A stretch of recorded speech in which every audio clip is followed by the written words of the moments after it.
The Knicks have 3 players that are eligible for an extension this season. I don't even think anybody even knows that. How many people know what players are actually extension eligible for the Knicks right now? It's Karl Anthony Towns. It's Mikal Bridges, obviously, but no need anymore. He was just extended. And then it's Mitchell Robinson. But see, Mitchell Robinson isn't expiring at this point. And the money with him is always, it's hard to count, right? Injury concerns, injury history. Yes, he was amazing in the playoffs, but how do you adequate that to him missing half the season, basically, and then having to work his way back into game shape toward the end of the season into the playoffs? Of course, he was impactful in the postseason. We all know that. We've all seen it. But being impactful in the postseason, you still are needed in the regular season. And I think that's why New York is hesitant a little bit to actually give him any type of contract extension. Mikal is Iron Man. He doesn't get injured. It's almost, if you could get him for 150 over 4 years, it's kind of a steal, right? Because clearly New York feels that he's valued at a much higher rate than that. But they were able to lock him in for 4 years, 150. So from the Knicks standpoint, from their vantage point, it's a steal given the value they gave up to get Bridges in the first place. And I can understand that. But with Mitchell Robinson, what is his real value? He's likely the most valuable now than he's ever been in his entire career, given that postseason performance. But they can't afford him, ladies and gentlemen. Shout out to Empire Sports Media for giving us this following information here. According to them, the Mikal Bridges extension could put an end to Mitchell Robinson's Knicks tenure. While the team will be able to keep its main core intact for some time, one player who has been around for a while may see his time in New York come to an end soon. That player is Mitchell Robinson, the team's longest tenured player. The problem the Knicks are now going to run into is how they keep him long-term without getting hard capped by the second apron.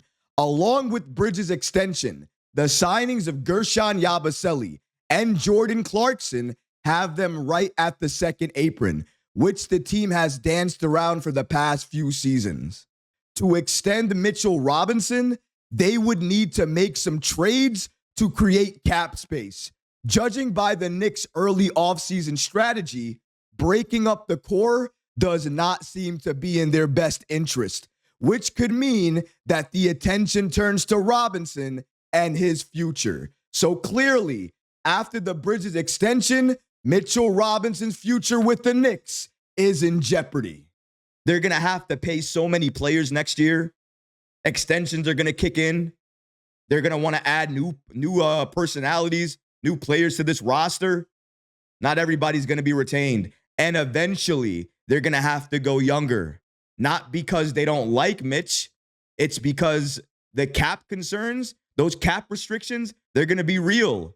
And they're going to have to go to their rookies or their younger players so that way they can absorb their salaries, which are much less than, a Mitchell Robinson would be. Think about what Ariel Hukporti would be or Mohamed Diawara would be in their rookie years on a rookie deal or even their second contract in the league. It probably wouldn't be very high.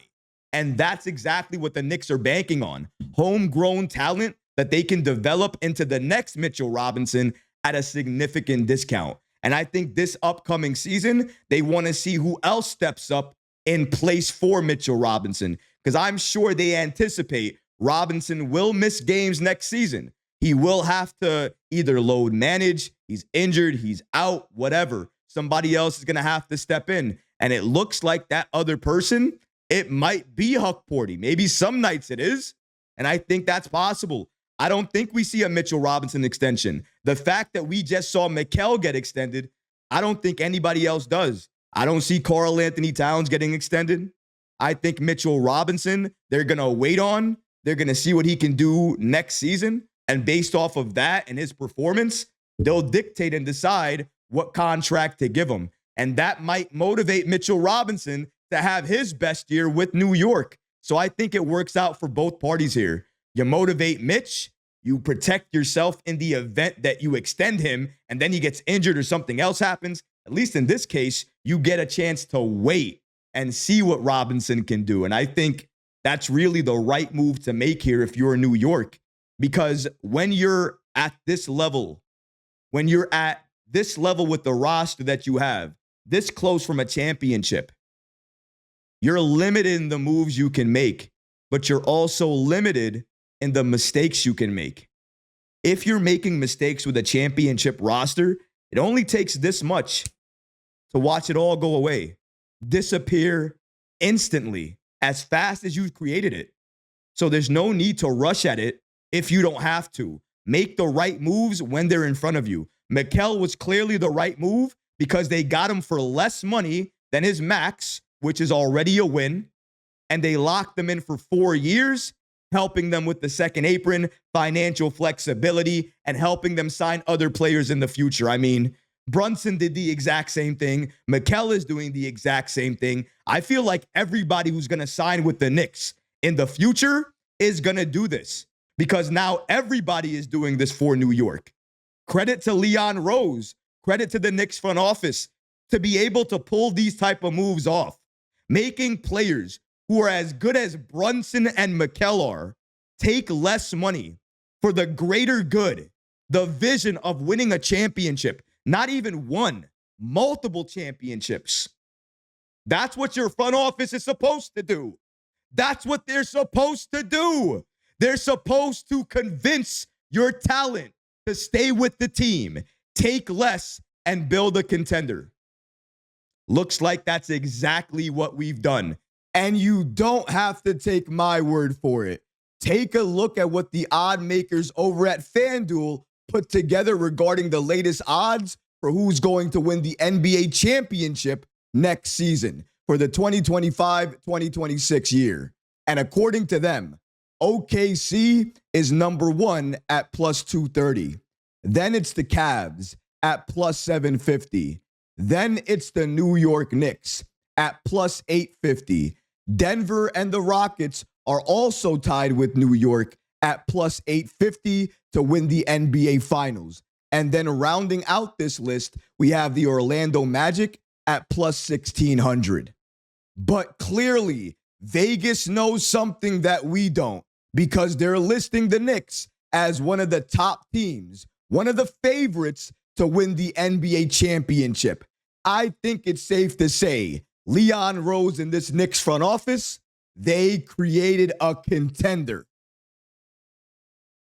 Remember the update that I dropped on this channel a few weeks ago? I said it. I know you guys remember it.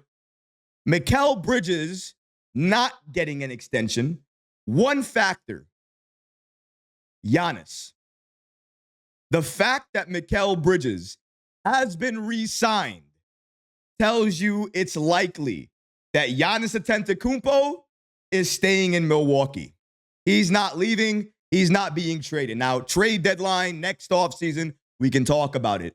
But since Mikal has been extended now and he can't be traded for the next 6 months, yeah, it sounds like to me that the Knicks, they're not going to be doing any type of trades, not for Giannis and not for anybody else. They're going to be making moves in free agency, but that's all moving forward.